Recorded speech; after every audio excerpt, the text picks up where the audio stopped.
Welcome to Know Before You Go.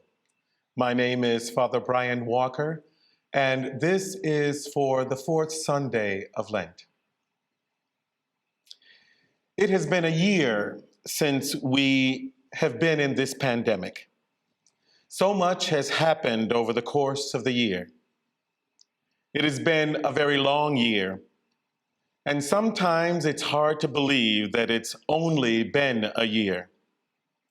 So many businesses have gone under. So many people have lost their lives. We are doing the best that we can to try to survive, and yet it still seems as if there's a dark cloud over us. We are looking forward to a spring filled with hope, especially after having gone through a month of a winter that has rocked this entire country. It's like we ask the question, how much more can we take?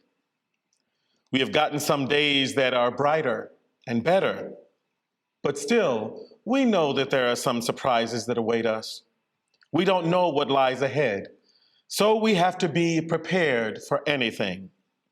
Yet, we continue to hope for the best. We have situations that seem to be all around us. We hear about different things happening around the country.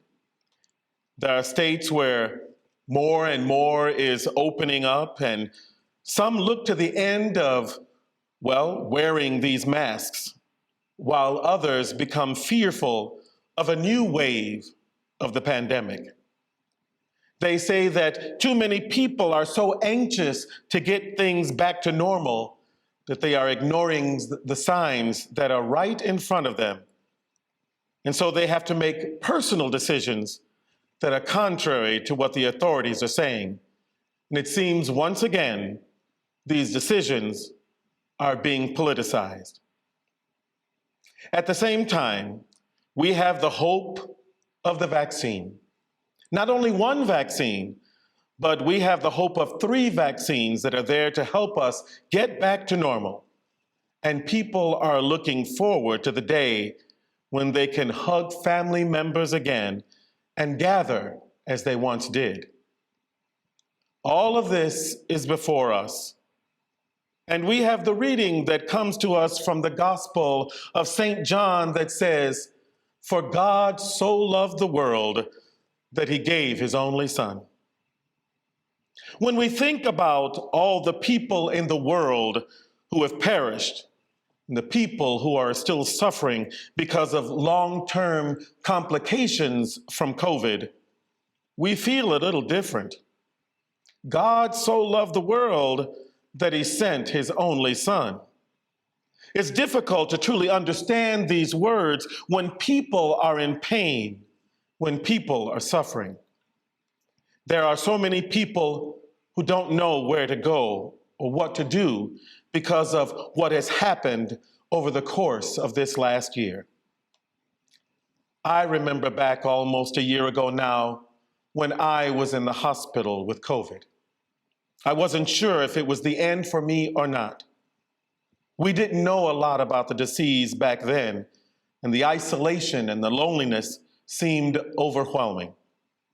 I felt as though my days were numbered. I especially thought it was the end for me because of the underlying conditions that I had.